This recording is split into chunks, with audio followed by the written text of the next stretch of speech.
In previous chapters, we've looked at working with vocals and pitch in different ways, tuning pitches and creating harmonies and sort of pitch shifting effects.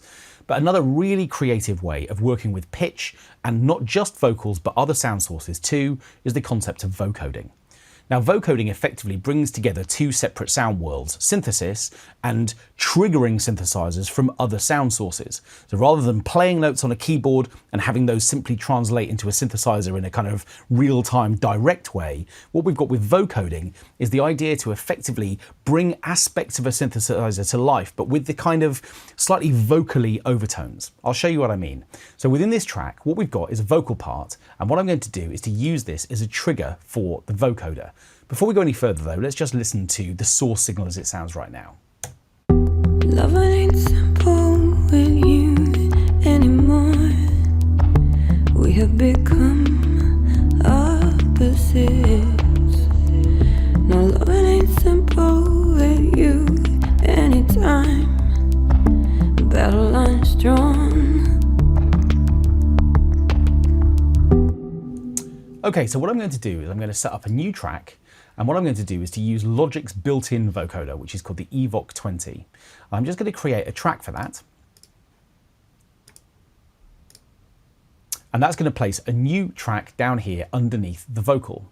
Now, in order to work with a vocoder, whether it's Logic's or any other vocoder, what we need to do first of all is to route in the sound that we're going to use as what's called the modulator.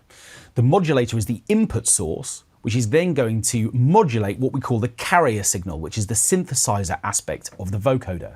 So the first thing I'm going to do is to choose my audio source, my vocal, as the modulator, and I can do that by switching that in as a sidechain signal up here.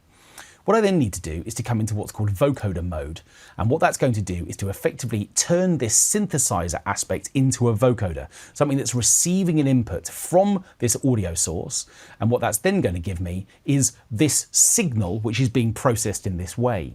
Now I can then configure a whole bunch of parameters here, the tonal range over which this sound is going to work. I can process the formants, the overtones of the vocal if I want to, and I can introduce pitch LFOs and various other things as well. But just to make life simple, what I'm going to do is just dive into the preset menu for a moment, and what I'm going to do is to find a pad style kind of treatment which is going to act as my carrier signal.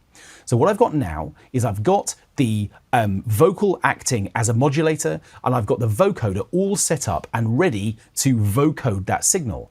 But what I don't have at the moment is the notes that the vocoder is going to play. Now, I could play them in live. I could play them from a MIDI keyboard because this is an instrument track. But what I could also do is to use one of the instrument tracks I'm using already, or the notes from one of those. And I'm going to take one of these pad sounds and simply copy it down to the vocoder track down here. And this is going to give me the chords of the track, which are going to be sort of stimulated or modulated from the vocal part. So what I'm going to do is to press play, and we'll hear this through. Love ain't simple with you anymore. We have become opposites. No, love ain't simple with you anytime. Battle lines drawn. Okay, so that's working nicely, except that it's all a bit deep and a bit sort of dreary. What I'm going to do is to transpose the MIDI up an octave, and let's hear that again. Love ain't simple with you anymore. We have become opposites.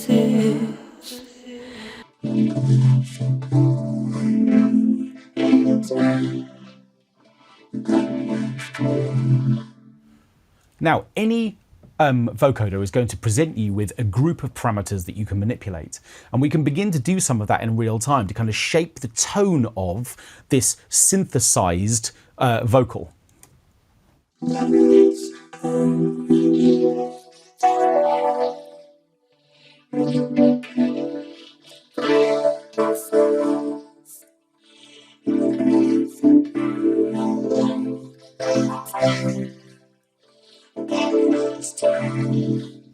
So you can hear that by changing the formants, I'm effectively changing the character of the voice.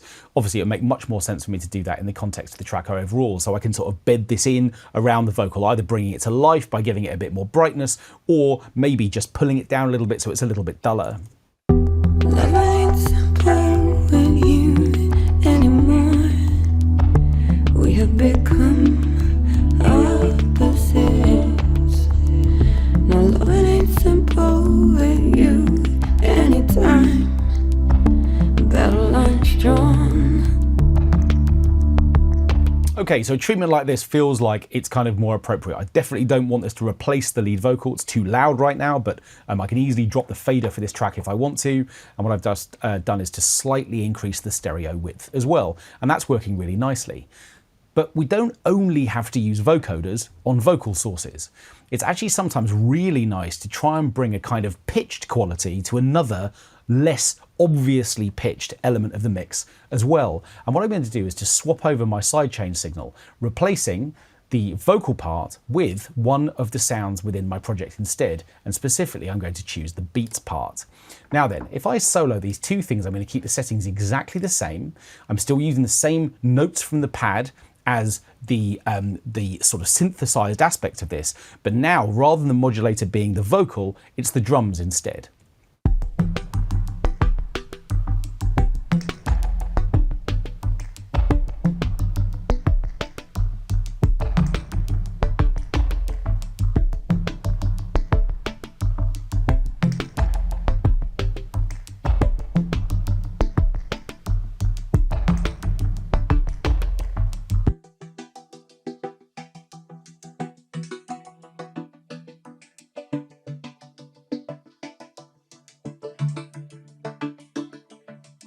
No, love it ain't simple with you.